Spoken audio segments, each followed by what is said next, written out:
신년 예배를 드리게 하신 하나님께 감사와 영광을 올려드립니다. 신년 예배를 드리는 이게 첫 주에 또 하늘에서 하얀 눈이 속히 내리네요. 우리 성도들의 올 한 해의 예배 가운데도 이렇게 하나님의 따뜻함과 또 성령의 충만함으로 이렇게 충만하게 되기를 진심으로 기도합니다. 새초부터 새말까지 우리 성도들을 인도하시고 때마다 일마다 복의 복을 더하여 주시기를 기도합니다. 믿음 주시고 건강 주시고 평강 주시고 감사가 넘치는 새해가 되기를 축복합니다. 2025년은 오직 성령으로 행하라 라는 표어를 가지고 온 교회가 한 마음으로 믿음의 경주를 달려가기 원합니다. 1월 1일부터 신년 금식 기도회를 통해 우리의 생각 또 우리의 마음, 욕심, 자아들을 내려놓고 하나님께 더욱더 가까이 나아가는 시간을 가졌습니다. 어떤 분은 한 끼를, 어떤 분은 점심시간마다, 어떤 분은 3일 이상을 금식하셨습니다. 많고 적음의 문제가 아닙니다. 하나님 앞에서 내가 어떻게 기도했는가, 이것이 더욱 중요합니다.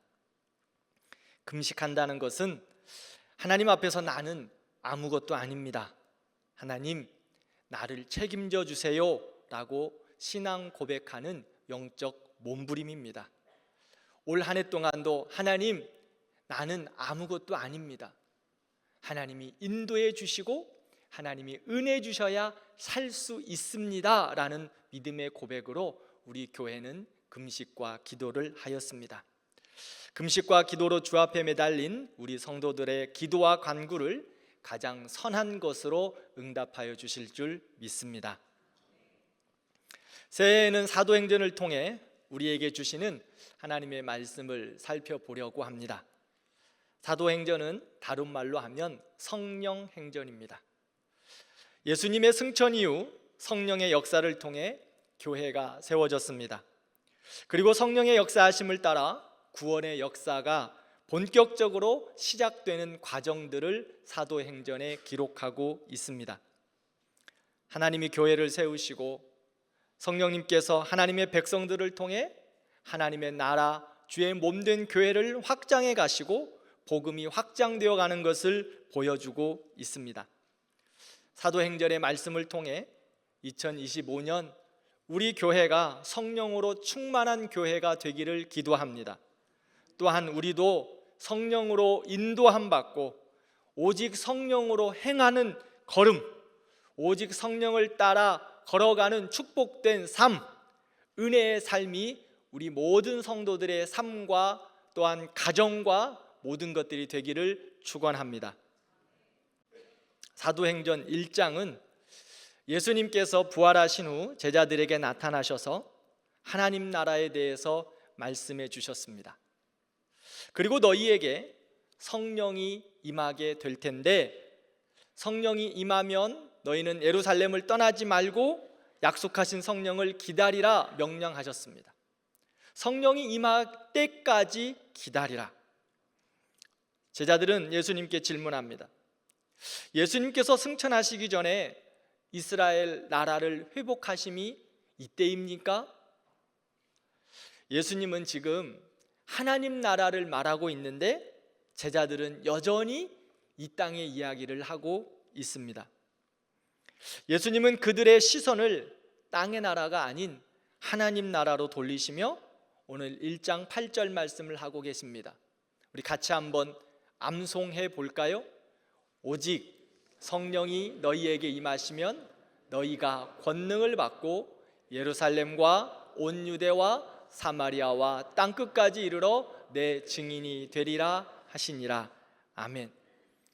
사도행전 1장 8절 말씀, 사도행전을 계속 강의할 때마다 이 말씀의 중심에 흐트러지지 않을 것 같아요.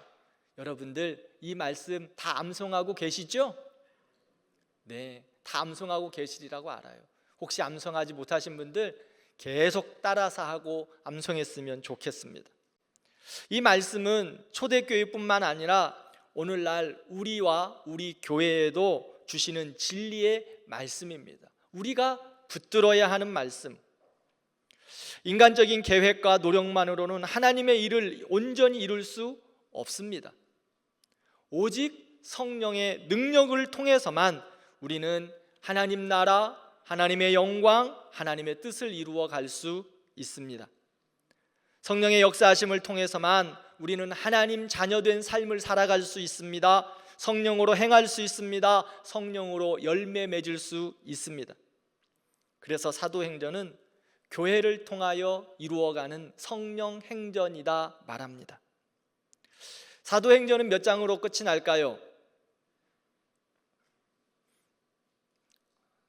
저를 보시지 말고 책을 보면 좀 더 빠를 텐데 사도행전은 28장으로 마무리가 됩니다. 28장이 끝인데요, 바울이 로마에서 예수 그리스도에 관한 모든 것을 담대하고 거침없이 가르치더라 라고 글을 마무리합니다. 그런데 일반적인 성경은 이 성경의 끝이 거의 대부분이 분명한데 사도행전 28장 이 마무리는 확실한 마무리가 되지 않습니다. 왜 그럴까요? 오고 오는 교회와 하나님의 사람들에게 남겨두었습니다. 예수 그리스도에 관한 모든 것을 담대하고 거침없이 전하는 것을 끝이 아니라 남겨두었다는 거예요. 언제까지 남겨두었을까요? 주님 다시 오시는 그날까지. 예루살렘을 넘어 복음이 증거되고 확장되어 땅끝까지 이르러 복음이 증거되는 그날까지, 즉 예수 그리스도 이 땅에 다시 오시는 재림하시는 그날까지 남겨두었습니다.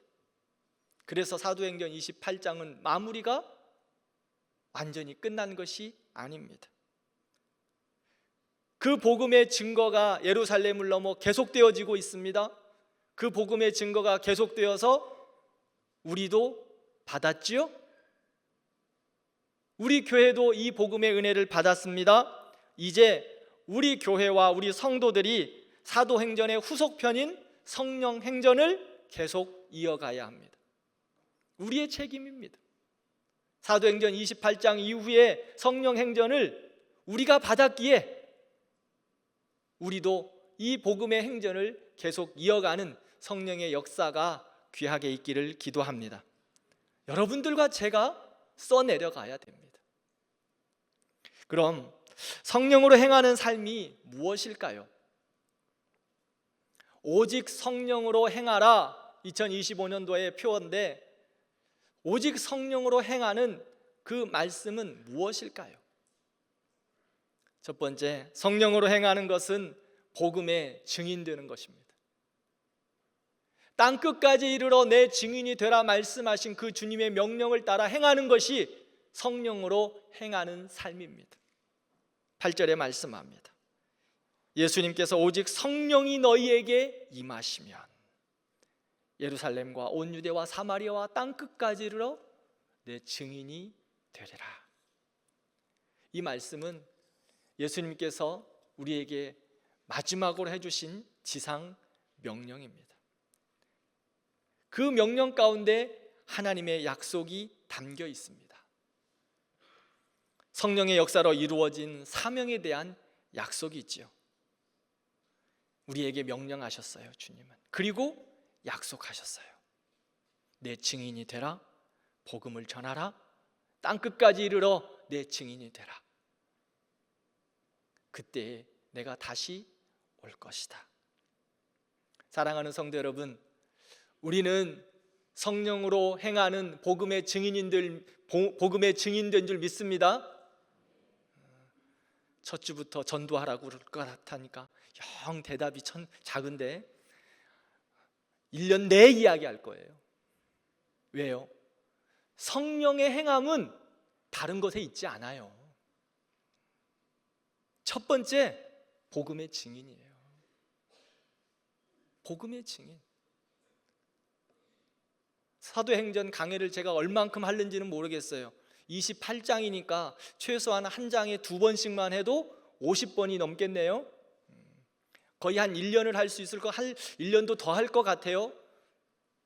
1년 내에 여러분들에게 분명하게 말씀합니다. 귀에 딱지가 붙을 때까지 이야기할 거예요. 복음의 증인 되라. 복음의 증인 되라. 왜요? 성령으로 행하는 삶은 복음의 증인이기 때문에. 목사는 뭐 다른 말 할 수 있겠습니까? 말씀을 전해야 되죠. 목사는 말씀 전해야 됩니다. 세상에 좋은 이야기 할 사람이 아니에요. 저는 가끔 김창옥 씨의 강의를 텔레비에서 봅니다. 여러분들 김창옥 씨 강의 들으십니까? 참 잘해요. 근데 그 사람의 강의를 가만히 듣고 있으면 어려서부터 그가 예수를 믿고 자라고 지금도 예수를 믿어요. 그의 누님은 목사 사모예요. 어머니는 권사예요. 그래서 그런지 기독교적인 세계관을 가지고 있어요. 그래서 그의 강의를 가만히 듣고 있어 보면 참 기독교적인 세계관을 가지고 어려움들을 잘 해석해가는 것을 볼 수 있어요.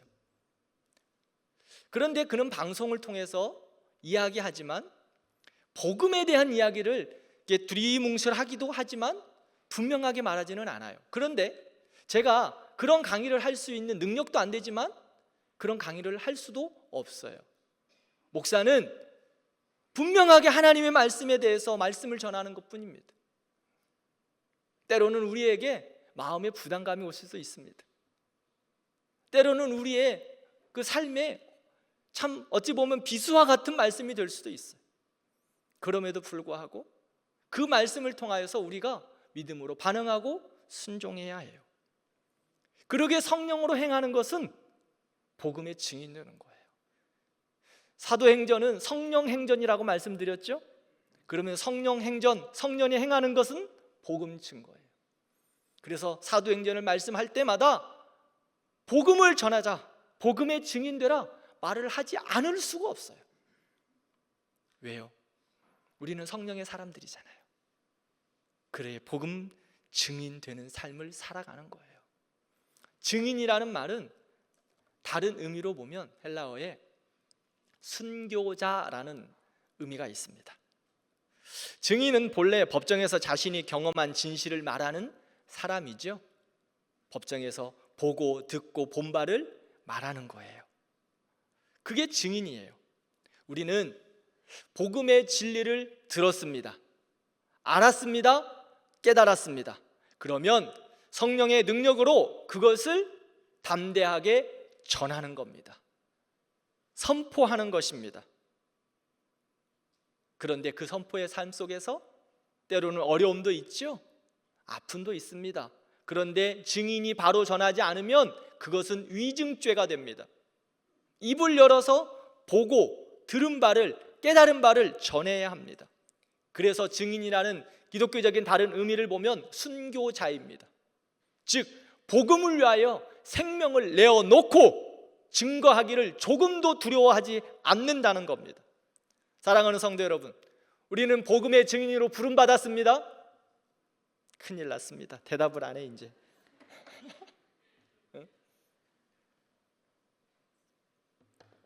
우리는 복음의 증인으로 부름받았습니다. 아멘. 예수 그리스도를 믿음과 동시에 우리는 복음의 증인으로 부름받았어요. 나는 예수 믿고 구원만 받았다, 이것으로 끝나는 게 아니에요. 구원받은 동시에 복음의 증인 되었다니까요. 그건 여러분들의 선택의 문제가 아니야. 순종의 문제예요. 순종의 문제. 순교의 삶을 감당하는 순종의 문제라고요. 우리를 증인으로 하나님이 부르셨어요. 자, 사도행전이 마무리가 됐다고 했습니까? 안 됐다고 그랬습니까? 안 됐다고 그랬죠. 그러면 이제 누가 마무리를 해야 됩니까? 우리가. 부름받은 우리가 마무리해 가는 거예요. 그래서 우리 교회 증인 공동체의 그 구월을 보면 어떻게 이야기하고 있죠? 우리 교회가 세계 선교의 마무리에 쓰임 받자. 우리 대광교회가 하나님의 나라 세계 선교를 마무리해서 주님 다시 오십시오 하는 이 사명의 마무리에 쓰임 받기를 위해서 기도하고 있어요. 그것은 목사만 기도하는 걸까요? 아니요. 우리 성도들이 그 부름 앞에 부름 받은 거예요. 사도행전의 이후에 성령행전의 주인공이 바로 우리 대광교회와 우리 성도들이 된 줄 믿습니다. 그런데 복음의 증인되어 살아가라고 하니까 어렵게 느껴지시고 대답도 잘 안 하시는데, 우리뿐만 그런 거 아니에요. 우리만 그런 게 아니라고. 처음에는요, 제자들도 그랬습니다. 12 제자들도 그랬어요. 너희들도 복음의 증인이다. 주님이 말씀하셨음에도 불구하고 그들은 늘 넘어지고 쓰러집니다. 그래서 예수님이 이제 마지막 승천하시기 전에 제자들을 불러놓고 말씀하시는 거예요. 성령을 기다리라. 성령이 너희에게 임하시면 권능을 받는다. 너희의 힘으로 할 수 없는 거 나도 알아. 그러기에 성령을 기다리라. 성령이 너희에게 임하시면 너희가 권능을 받고 땅끝까지 이르러 내 증인이 될 것이다 말씀합니다. 사도행전 4장을 보면 베드로와 요한이 복음을 전하는데 하나님의 역사가 나타나기 시작해요. 그러자 대제사장과 사두개인들이 합세하여 베드로와 요한 제자들을 잡아오게 가둡니다. 그리고 그들에게 묻습니다. 너희들이 무슨 권세로 그리고 누구의 이름으로 이런 일을 하느냐?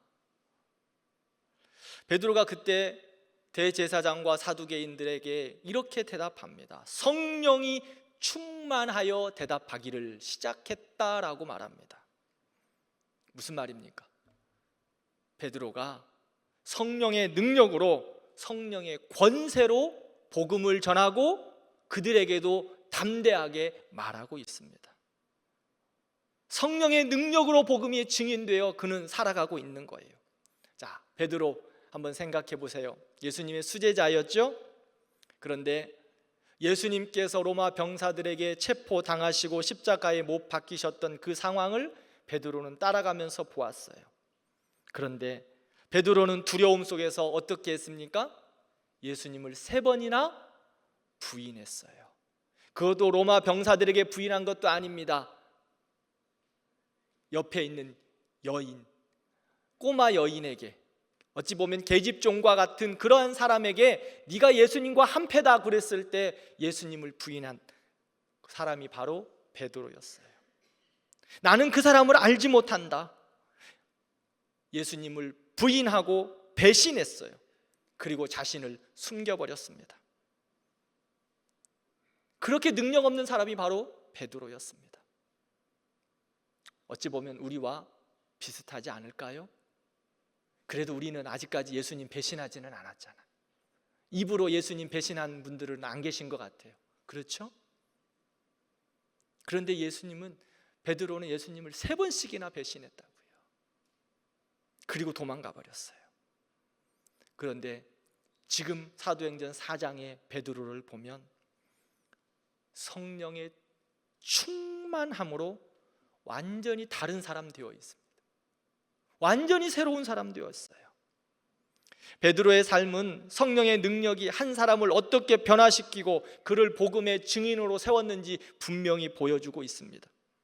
그의 담대함과 지혜는 자신의 연약함이나 능력에서 나온 것이 아닙니다. 그것은 성령의 권능으로부터 시작합니다. 성령으로 행하며 그가 성령의 충만함으로 복음의 증인되어 담대하고 거침없이 복음을 전하고 있습니다. 사랑하는 성도 여러분, 우리 모든 성도들도 베드로와 같이 성령의 능력을 힘입어서 복음의 증인으로 살아가기를 축복합니다. 그것은 우리의 힘으로 할 수 없습니다. 성령의 능력으로 가능합니다. 오늘 본문을 보면 오직 성령이 너희에게 임하시면 너희가 권능을 받고, 이 성령이 주시는 능력, 권세는요, 다이나마이트와 같은 폭발력을 의미하고 있습니다. 아주 강력한 능력입니다. 세상이 감당할 수 없는 능력을 하나님이 주시겠다고 말씀합니다. 베드로가 그 능력을 받고 배신했던 그 베드로가 이제는 담대하게 복음의 증인으로 살아가는 것입니다. 사랑하는 성도 여러분, 성령으로 행하는 삶은 복음의 증인되는 삶입니다. 이렇게 말씀하실 수도 있어요. 목사님, 저는 저 혼자의 믿음 지키기도 힘들어요. 그것도 버거운데 어떻게 복음의 증인되라고 하십니까? 예, 저도 좀 그렇게 하라고 말씀드리고 싶어요. 그렇죠, 그만하면 됐어요 라고 말씀드리고 싶습니다. 그런데요, 우리 안에 계신 성령님께서 우리 모든 성도들을 능력으로 일으키신다고 말씀해요. 성령은요, 능력이에요, 권능이에요. 우리 안에 계신 성령께서 역사하시면 능치 못함이 없습니다. 그러기에 성령의 능력으로 우리는 복음의 증인된 삶을 살아가는 겁니다. 두 번째로, 성령으로 행하는 삶이 무엇일까요? 성령으로 행하는 삶은 성령으로 열매를 맺는 삶입니다. 갈라디아서 5장 말씀을 보면 성령으로 행하는 삶의 모습을 말씀하고 있는데, 성령을 따라 행하는 것은 육체의 욕심을 따르지 않고 성령의 열매를 맺는 것이다 말씀합니다. 그러면서 갈라디아서 5장 19절 이하의 말씀을 보면 육체의 일은 분명하다 말씀하시면서 음행과 더러운 것과 호색과 우상 숭배와 주술과 원수 맺는 것과 분쟁과 시기와 분냄과 당 짓는 것과 분열함과 이단과 투기와 술 취함과 방탕함과 또 그와 같은 것들이라 라고 말씀합니다. 여러 가지 사단의 그 유혹들과 죄의 근원들을 하나하나 이야기하면서 육체의 일은 분명하다 말씀하고 있습니다.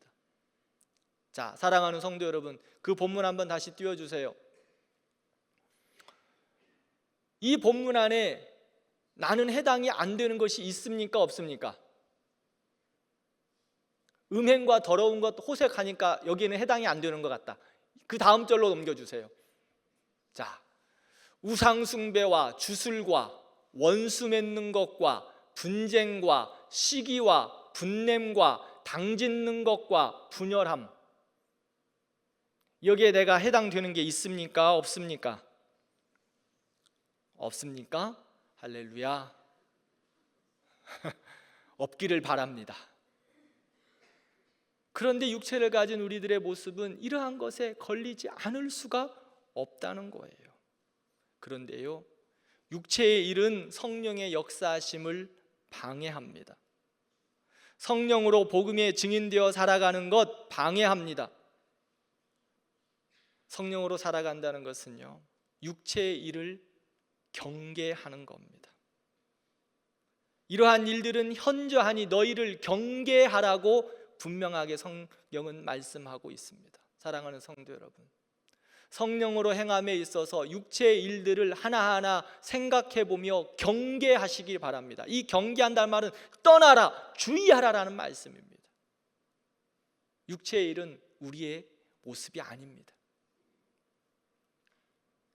우리의 옷이 아닙니다. 내 옷이 아니에요. 여러분들은 하나님의 자녀로 부름받음과 동시에 성령으로 행하는 하나님의 사람들입니다. 아멘. 여러분 안에 성령이 역사하고 계세요. 여러분들은 성령의 사람이라고요. 그런데 성령의 사람이 육체의 옷을 자꾸 입는다, 그게 내 옷인 줄 아십니까? 여러분들에게 안 어울려요. 여러분들에게 안 어울린다고. 그 옷을 자꾸 입으려고 할 때마다 어울리지 않고요, 그 옷은 찢어져요. 버려야 합니다. 그래서 갈라디아서 5장 24절에 이렇게 말씀합니다. 그리스도 예수의 사람들은 육체와 함께 정욕과 탐심을 십자가에 못 박았느니라. 육체의 욕심, 육체의 모습들이 자꾸 우리들에게 떠올라오 힘들어하고 우리를 성령의 사람으로 살아가는 것을 방해하니까 어떻게 하라고 말씀합니까? 십자가에 못 박으라고. 육체와 함께 십자가에 우리의 정욕과 욕심 다 못 박으라고 우리 주님은 우리에게 말씀합니다. 그러므로 예수의 사람들은 옛사람들 죄의 모습들을 십자가에 못 박고 새로운 피조물로 성령의 능력으로 살아가는 것입니다. 더 이상 육체의 욕심과 방법으로 살지 않고 성령의 인도함을 받아 성령의 열매를 맺으며 살아가는 겁니다. 그 성령의 열매를 맺기 위하여 수고하고 애쓰고 노력하는 겁니다. 선택하는 겁니다. 제가 빌립보서 말씀을 하면서 명령은 어떻게 해야 된다 그랬죠? 순종하며 선택하는 거라 그랬어요. 순종을 선택하는 거예요. 성령의 그 열매들을 선택하는 거예요. 사랑과 희락과 그 다음에 또 뭐 있습니까? 화평과 오래 참음과 자비와 양성과 충성과 온유와 절제니. 이 성령의 열매들을 하나하나 선택하며 그 말씀 앞에 순종해 가는 겁니다. 그래서 성령의 열매를 맺어가는 거예요. 그것이 성령으로 행하는 삶입니다. 그러면 성령으로 행하여 성령의 열매를 맺기 위해서 어떻게 해야 할까요? 어떻게 해야 될까요? 제가 성령의 열매를 맺는 방법을 오늘 분명하게 첫 시간 말씀을 드리겠습니다. 요한복음 15장 5절 말씀 같이 읽겠습니다. 나는 포도나무요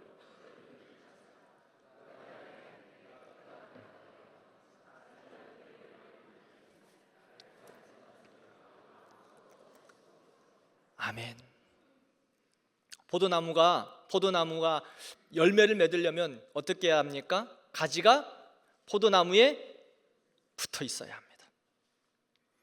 붙어 있어야 열매를 맺습니다. 우리가 예수님께 딱 붙어 있어야 합니다. 그래야 성령의 열매를 맺을 수 있습니다. 예수님께 붙어 있어야 믿음이 배나 더합니다. 예수님께 붙어 있어야 하나님께서 말씀을 주십니다. 담력도 주시고 용기도 주시고 지혜도 주시고 감당할 새 힘을 더하여 주십니다. 그래서 성령으로 행하고 성령의 열매를 맺는 것입니다. 나는 성령으로 살고 싶어, 성령의 열매를 따라 성령의 열매를 맺고 싶어 말은 하는데 예수님께 붙어 있지 않으면 그것은 열매를 맺을 수 없습니다. 요한복음 15장 7절 말씀을 보면 너희가 내 안에 거하고 내 말이 너희 안에 거하면 무엇이든지 원하는 대로 구하라. 그리하면 이루리라. 사도 바울은 이 말씀을 갈라디아에서 다르게 해석하고 있는데 포도나무 이야기를 하고 있는 거예요. 붙어 있어라. 너희가 내 안에 거하고 내 말이 너희 안에 거하는 것이다. 그러면 무엇이든지 원하는 대로 구하라. 그러면 이루리라. 어떻게 이룹니까? 우리가 예수 안에 거하면 우리 안에 계시는 성령께서 역사하셔서 성령을 따라 행할 때 하나님이 역사하심으로 이루어 주시는 거라고 말씀합니다. 그러므로 내 안에 거하고 내 말이 너희 안에 거하는 것, 이것은 우리의 삶의 모습에서 어떤 말씀일까요? 말씀이 우리 안에 거하는 거예요. 하나님의 말씀이. 자, 우리 성도 여러분, 우리 1월 1일부터 영가족 성경 읽기 잘 감당하고 계시죠? 네, 365일 영가족 성경 읽기. 그 말씀을 읽고 듣고 묵상함으로 성령의 열매를 맺는 거예요. 목사님, 나는 잘 안 돼요.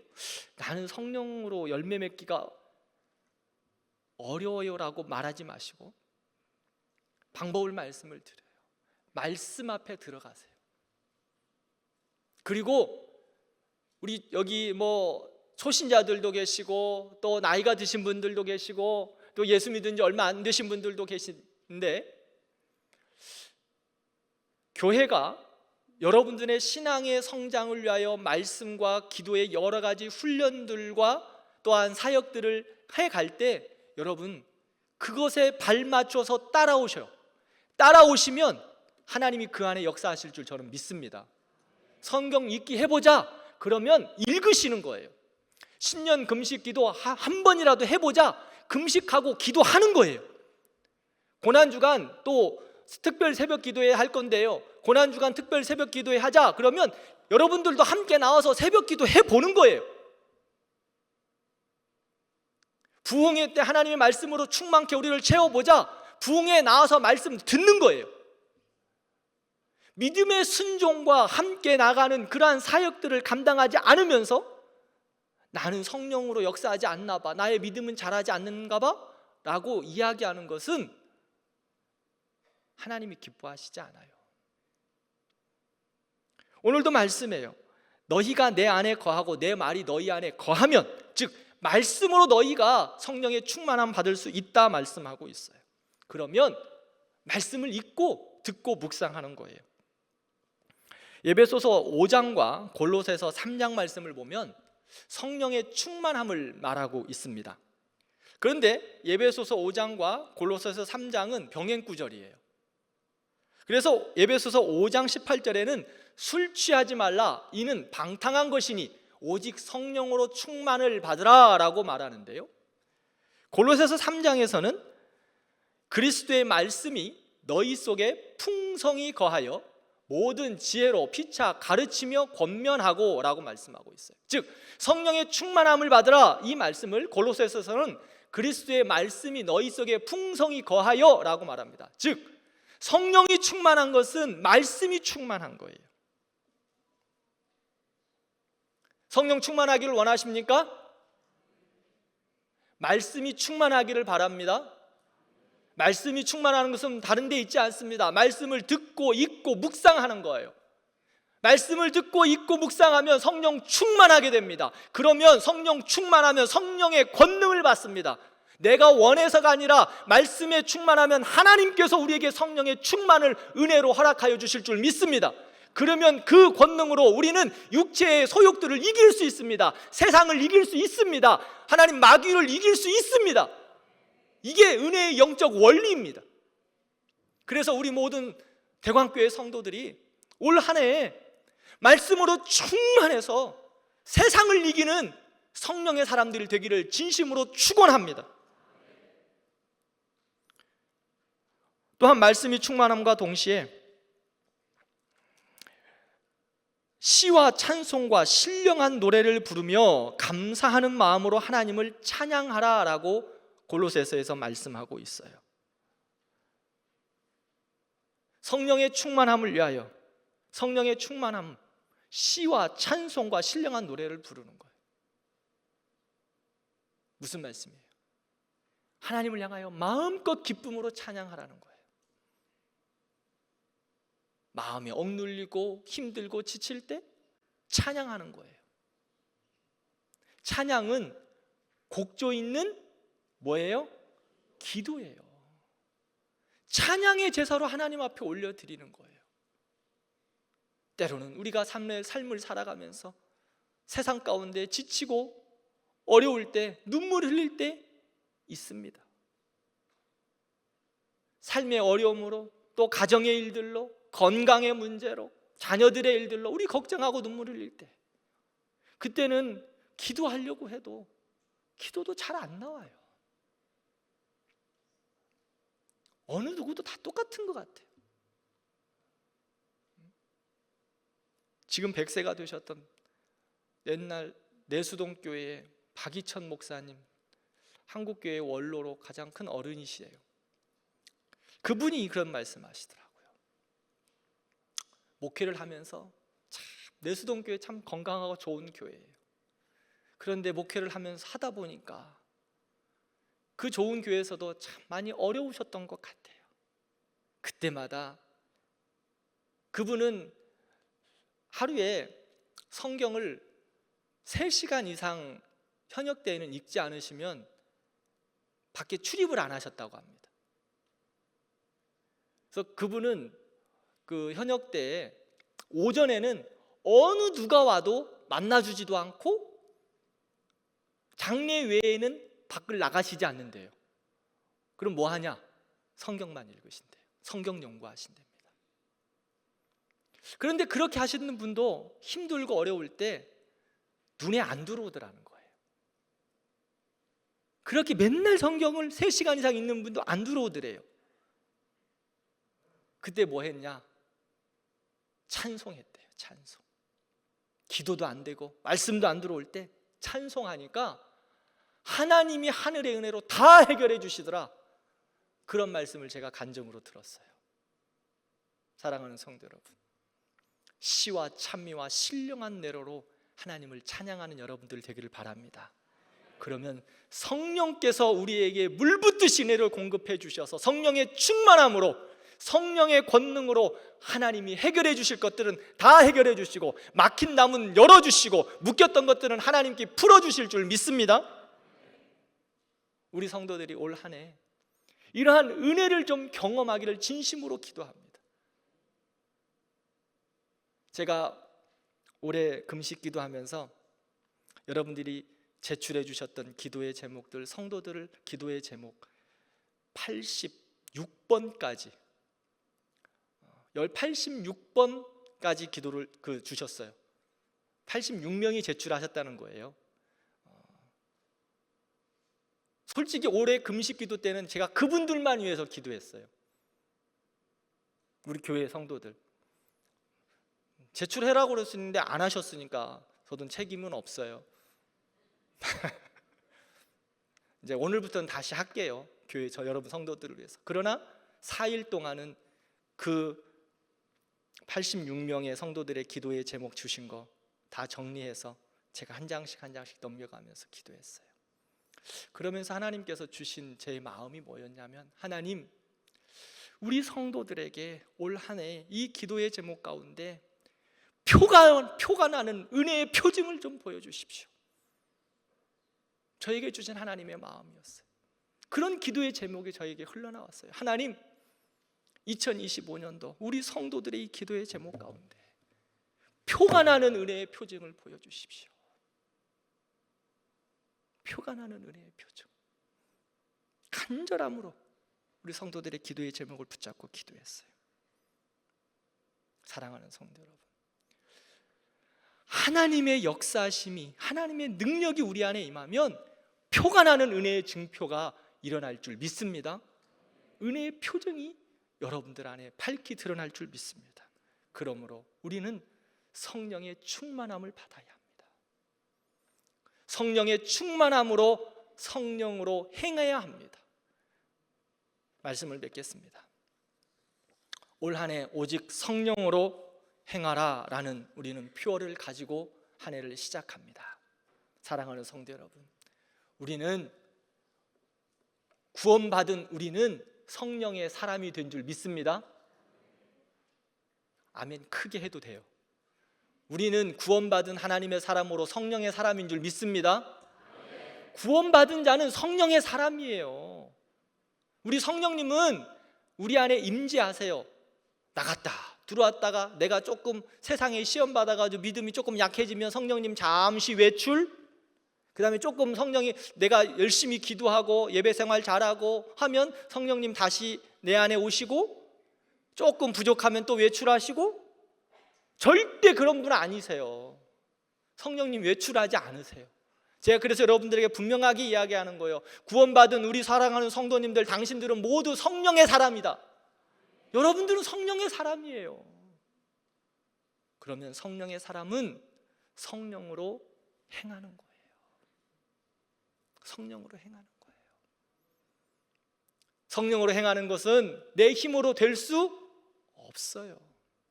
성령의 충만함으로 성령으로 행할 수 있어요.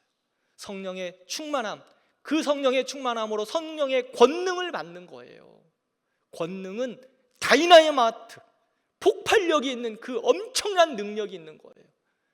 그 성령의 능력이 우리 안에 계세요. 그것을 활용하기 위하여서 우리는 성령의 충만을 받아야 합니다. 성령의 충만은 어떻게 받아요?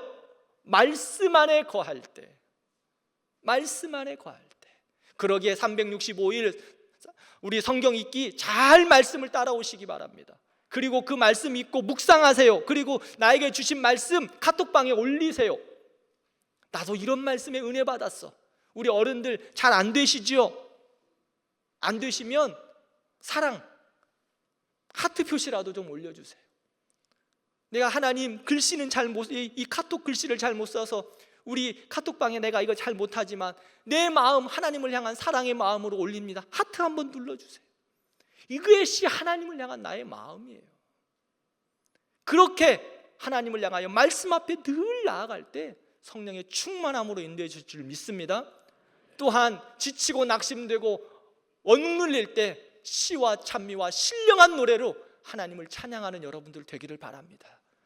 그렇게 하나님을 찬양할 때 하늘의 능력으로 우리를 물붓듯이 공급하여 주시고 이 세상을 믿음으로 살아갈 수 있는 하나님의 사람으로 우리를 세워주실 줄 믿습니다. 말씀을 생각하면서 기도하겠습니다.